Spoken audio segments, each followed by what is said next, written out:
volta com o programa Hora Econômica, iniciando o nosso quadro Tempo de Leitura. Nosso tempo de leitura de hoje, estamos apresentando o livro, até pelos temas abordados hoje no programa, na área econômica, o livro de Michel Biot, A História do Capitalismo, de Michel Biot.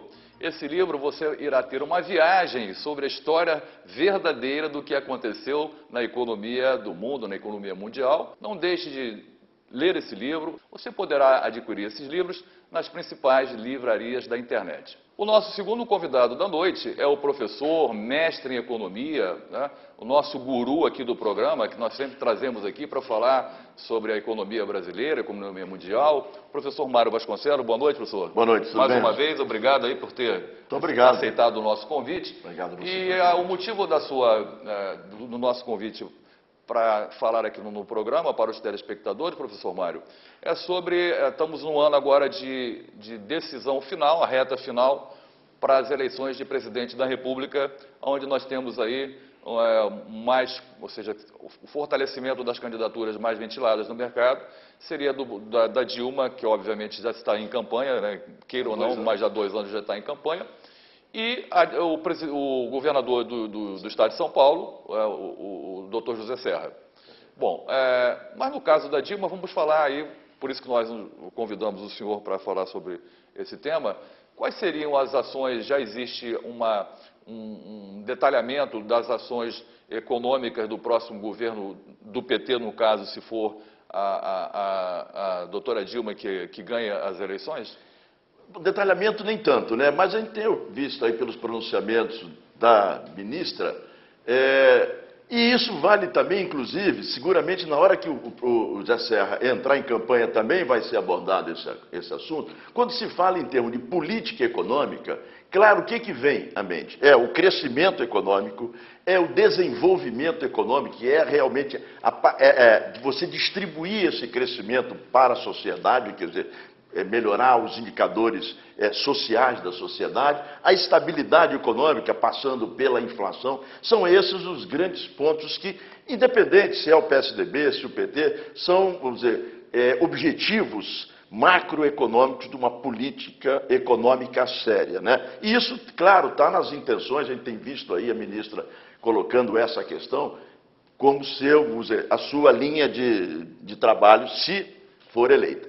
Um ponto importante que ela também tem destacado, e tem observado nos seus pronunciamentos, é a prioridade que ela vai dar à educação e, por extensão, à área de ciência e tecnologia, o que é altamente positivo. Eu, até como professor, tenho advogado isso em vários fóruns, inclusive em sala de aula com os alunos. Um país que queira realmente se tornar um país desenvolvido, ingressar efetivamente no grupo do G8, tornar-se um grupo G9, é preciso investir maciçamente em educação. E pelo menos no discurso que elas têm feito, o que tem sido publicado, ela tem isso como prioridade também, investimentos em educação, e obviamente estendendo a área de ciência e tecnologia, pesquisa, inovação, melhorando o conhecimento como uma forma geral. Professor Mário, o senhor falou que ela tem aí como política ações de governo para o próximo mandato presidencial, se ganhar. Mas eu gostaria de saber, obviamente, uma resposta de entendimento pessoal. Por que então não foi feito isso, já que ela é da equipe do governo do presidente Lula, né? Por que essa proposta não foi ou seria, não fosse mais uma continuidade dessas ações? Veja o seguinte, seguramente priorizou-se investimentos na área de infraestrutura, até porque, percebe-se, para atrair investimentos privados, é preciso o governo fazer o seu trabalho, ou seja, o governo também investir principalmente na infraestrutura, na construção de estradas, rodovias, aeroportos, portos, melhorar a questão energética. Então, esse governo, ele priorizou bastante, está aí o PAC, e agora está se discutindo, e possivelmente ainda no decorrer do mês de março, vai sair o PAC 2, justamente voltado mais para a parte de transferência de renda, inclusão digital, coisas desse tipo. Por isso é que, seguramente, claro, eu observei isso, quer dizer, o governo priorizou esse investimento. E agora uma segunda etapa. É verdade, vai priorizar, que é mais ou menos a linha até que o o senador Cristóvão Buarque advoga, né? Investir em educação. Um país que não pensar em educação, que não canalizar recursos para a educação. E isso consta no programa de governo dela? Não sei se no programa de governo, pelo menos nas intenções, ela tem colocado isso nos seus pronunciamentos, tá certo? Investir nesse segmento. Ok. E a linha adotada pelo governo na sustentação da economia nacional, na economia brasileira, vai permanecer? Você coloca... Não tenho a menor dúvida. Repara o seguinte, essa política econômica, ela não veio do governo Lula, ela já vem do governo Fernando Henrique. E aí foi a grande sacada, se a gente pode falar assim, do governo, da equipe econômica do governo Lula, pelo menos na minha concepção, foi permanecer com essa política econômica.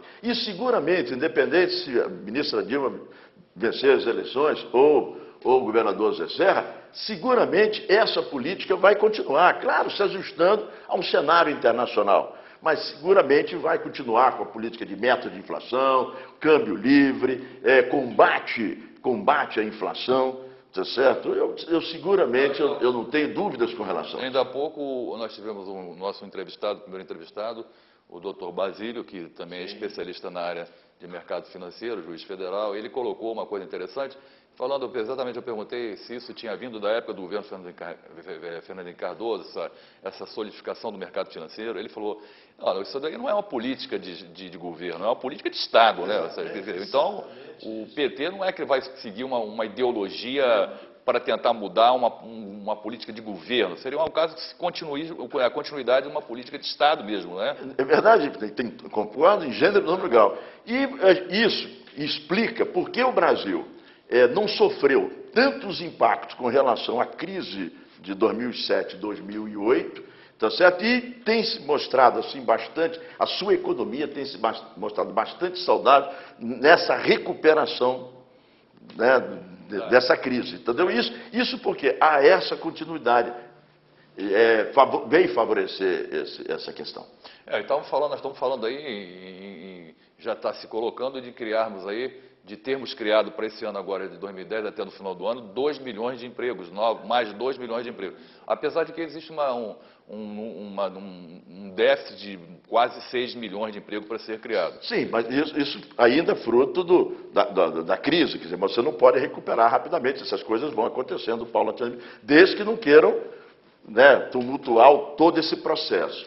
Veja, saiu o resultado do PIB de 2004, uma pequena queda, o que já era, 2004, de 2009, o que já era esperado, né, uma queda aí de 0,2, tá certo? Mas o PIB do quarto trimestre já mostrou um crescimento de 2,0 em relação ao terceiro trimestre. E nós temos que abrir um parênteses aí, que o estado do Espírito Santo foi o estado que teve o maior crescimento, né? Contribuiu com o maior crescimento de todos os estados. Exatamente. Não foi isso? Agora, como um crescimento de 5% aí do quarto trimestre.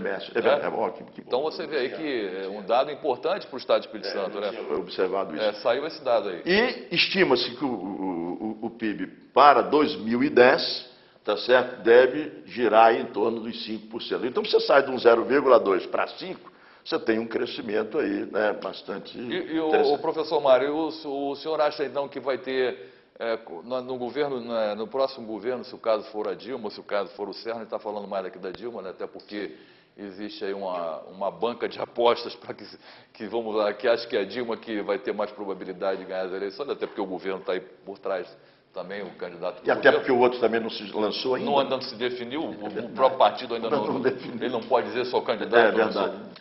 Então, o senhor acha que nós vamos ter uma menor intervenção do Estado na economia ou vamos ter uma intervenção mais forte no governo da Dilma do Estado na economia? Se for a Dilma, eu acho que uma intervenção mais forte. Mais forte? Eu acho que sim, tá certo. Professor Mário, mais uma vez agradecemos aqui a sua participação no nosso programa. Muito obrigado por ter aceito o nosso convite e uma boa noite. Eu que agradeço também e estou sempre à sua disposição. Eu gosto muito de participar desses debates interessantes. Muito obrigado. Ok.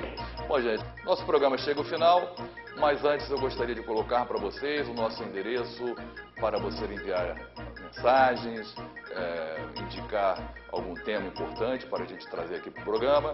Anote aí, por favor, horaeconômica@yahoo.com.br e também agora com o nosso endereço no YouTube. Você perdeu uma entrevista, você viajou, não chegou a tempo, você poderá acessar o YouTube, youtube.com/Hora Econômica e assistir aquelas entrevistas todas que passam aqui no programa. Você poderá ver lá para manter a sua pauta em dia. Um bom final de semana e até o próximo programa.